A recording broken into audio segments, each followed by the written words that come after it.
IUIC and the origin of Sleepy Hollow?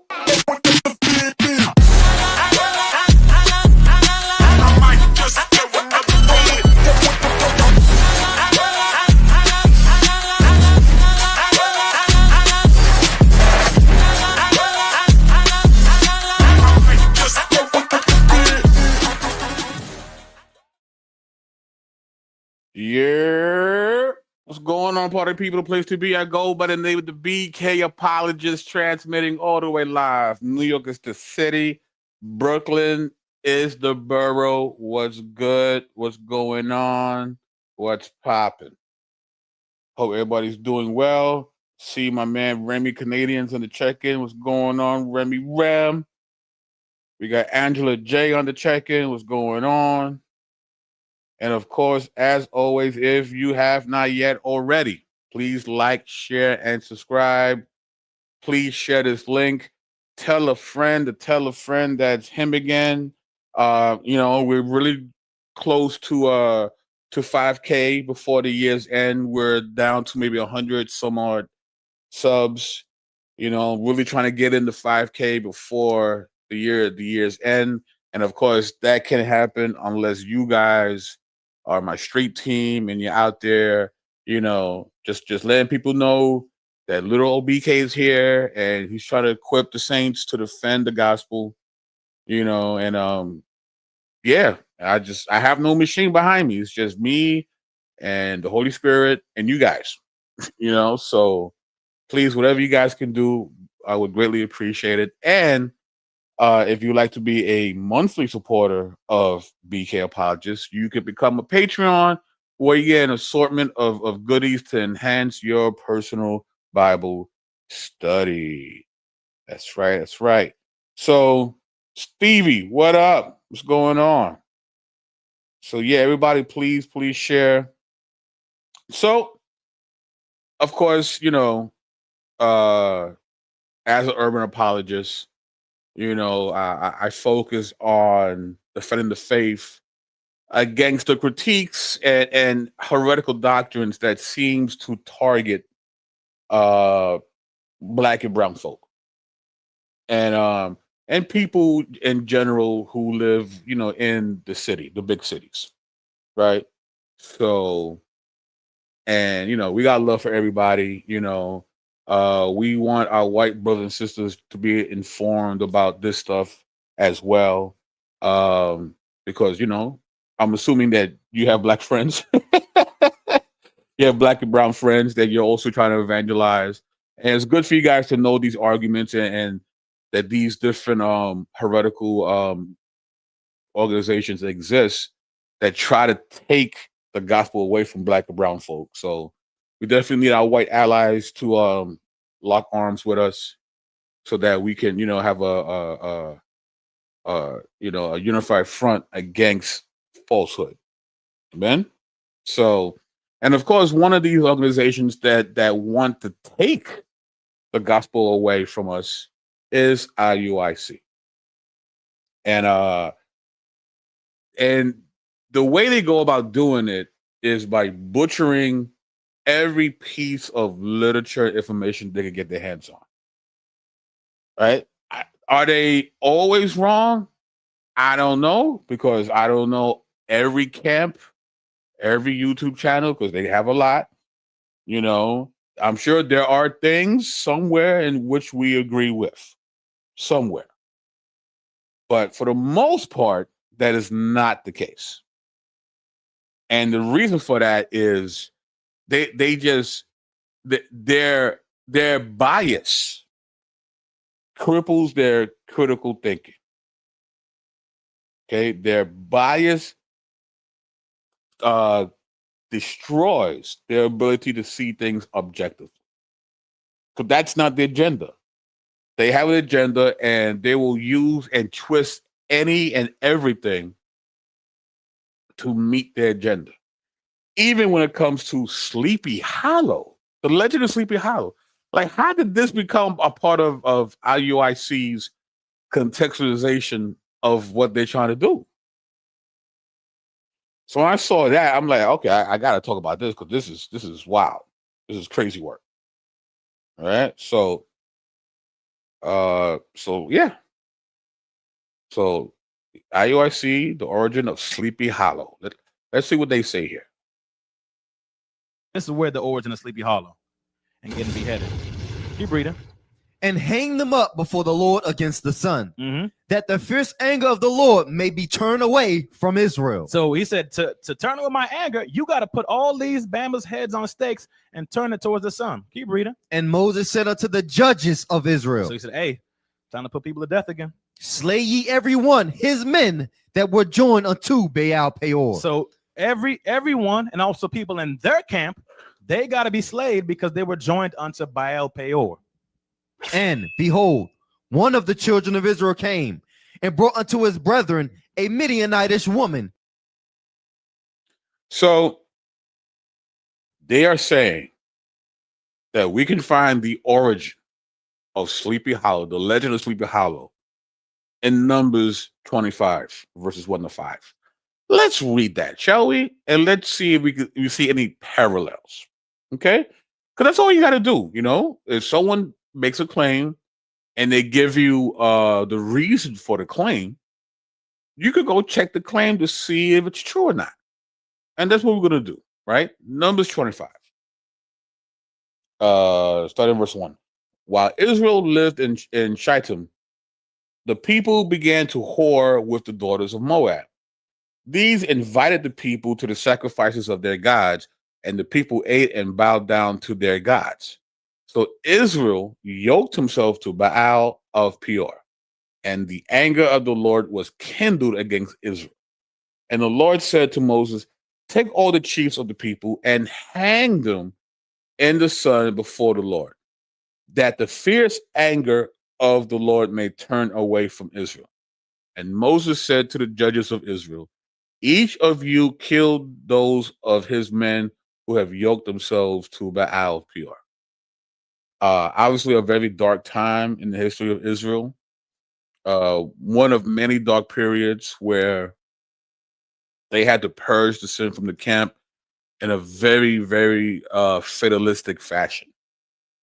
The taking of lives, right? Because God doesn't stand for idolatry. You know, it doesn't stand for any sin. But as we know, if you've read the Torah and the Tanakh and the minor and major prophets, you know that the biggest issue God had with Israel, of course, was idolatry.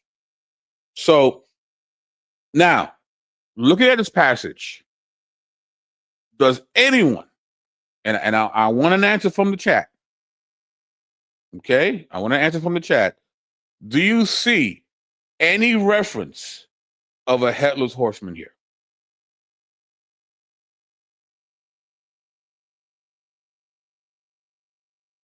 Does anyone see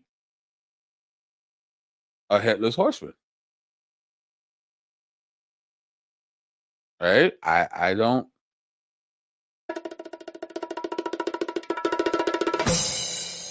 I do not see it.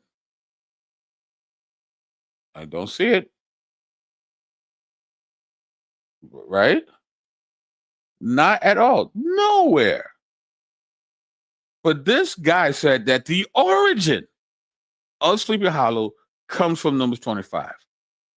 Now, there's a bunch of men who are being lynched, and I guess there's been moments in lynchings where a head might get decapitated, right? But that wasn't the the norm.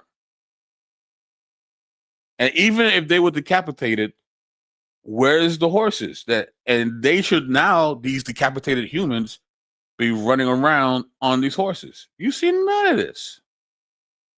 You see none of this. Right? It's crazy. It's crazy. It just, it's just running around, and there's nothing here. There's nothing here at all. So where does the origin of this famous story come from? Well, I'm glad you asked. So let's look at this. And what we find out is the author of the Legend of Sleepy Hollow was inspired by various sources. Okay.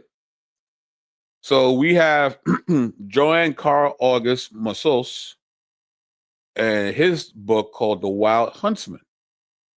Here's a passage that's translated by Thomas Beddoes.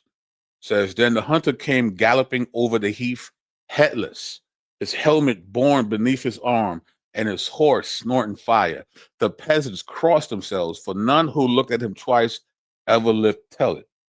Okay, why is that important? The closest known print analog to Irving's Headless Rider, Mossall's tales were published in German before 1790 and translated into English in the 1790s. Irving read Mossall's while living in Dresden. All right, this is from Popular Tales of the Germans, translated by Thomas Beddoes. Right, so living here, he read about this a headless horseman that terrified the people. You have Irish Dullahan legends, right? The earliest printed version, Thomas Crofton Crocker, Fairy Legends and Traditions of the South of Ireland. Here's a portion from that book. He rides a black horse whose eyes flame like coals. His own head he carries in his hand. Wherever he stops, a mortal dies. And what's the relevance of this? Through recorded a few years after Irving's tale, the Dullahan tradition predates it and represents the same pan-European motif to the headless death messenger. Similar accounts appear in 18th century travel logs of Ireland. All right, so we see from German, they had their headless huntsman fairy tales. Irish had the Dullahan legends that were very similar as well. You have Anglo-Scottish ballad traditions. This is from Bishop Thomas Percy, Relics of Ancient English Poetry, and Sir Walter Scott, Minstrelsy of the Scottish Border. There's a quote. The wild huntsman doth ride o'er the moor by night, headless and hollow, crying his hounds to the chase of the dead. Relevance. These anthologies familiarize English readers, including Irving read this as well, with the wild hunt motif, a spectral horseman linked with death and rural superstition. Irving met Scott in 1817 and studied in his narrative style.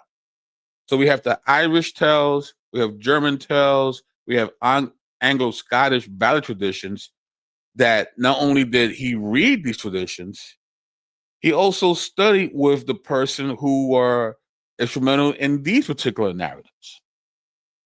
Right? Then you got Hudson Valley oral law reported by local Tarrytown and Sleepy Hollow residents from 1790 to 1820. Here's the earliest recorded mention of this myth. A Haitian trooper beheaded by a cannonball at the Battle of White Plains is said to ride forth nightly near the old Dutch church of Sleepy Hollow seeking his lost head. The relevance to this is that this regional oral tradition was circulating decades before publication of the sketchbook. Irving's acquaintances in the Hudson River Valley told similar Haitian ghost stories. Old Dutch Church in Sleepy Hollow Cemetery source. Frederick Philippe's 1685 stone church mentioned directly by Irving. Here's the quote. Indeed, certain of the most authentic historians of these parts maintain that the body of the trooper was interred in the churchyard. Right? He says this in the Legend of Sleepy Hollow in the sketchbook 1819, but he's quoting from a cemetery source from the actual place called Sleepy Hollow. Relevance. The old Dutch church and its adjoining burial ground contain Revolutionary War graves. The legend of the headless Haitian seems to have grown around these graves by the early 19th century. You also have Revolutionary War folklore. The accounts of Haitian troops at White Plains, such as William L. Stone's History of the Battle of White Plains, record local oral traditions about fallen Haitians hunting the area. And here's a quote from the source. The country people long told of the ghost of a decapitated Haitian horseman who rode the roads by night. So as you see, it was various strands, right? He knew some of the German folklore about a headless horseman or headless huntsman. We have, the Anglo, and we had the Irish, the Dullahan. Then when you come to America, you have the Haitian, with Sleepy Hollow and White Plains, right? And not only was he familiar with the literature because he read it, he actually was being taught by one of the guys who wrote one of these stories. But you know what we don't find? The Book of Numbers. We don't find the Book of Numbers there. And any of his inspired sources that he gathered through time, not one time was the Bible mentioned, let alone the Book of Numbers. I mean, it's. I mean, what do we do with that?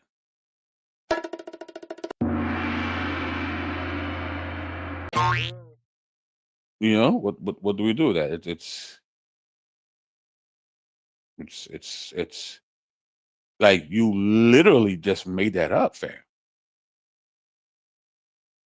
You just yeah, this is where Sleepy Hollow. I'm like, where the passage?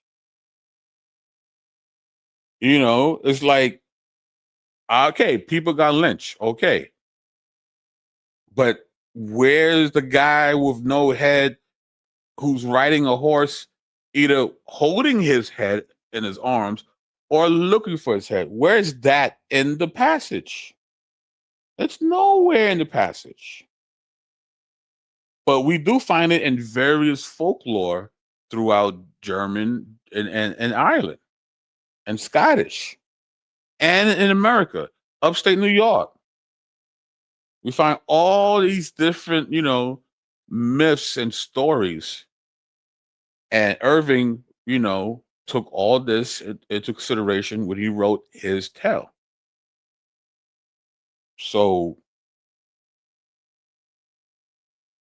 I mean, why bring up Sleepy Hollow though? Right? Like, how does that advance any of your doctrines? Iuic. How does this help you? Like, why bring it up? I guess you thought it sounded cool because, again, when your bias is that everything revolves around you, then I guess Sleepy Hollow has to come in as well. But anything that's notable or famous or has some sort of historical weight to it somehow has an Israelite behind it. Right? King James was an Israelite. So and so was an Israelite. These great men from history, Israelite. Captain Crunch, Spock from Star Trek, Luke Skywalker, Smurfette, they were all Hebrews. See, you're not ready for that conversation. You're not ready for that conversation. You see? And yes, I'm being silly. I'm being silly, but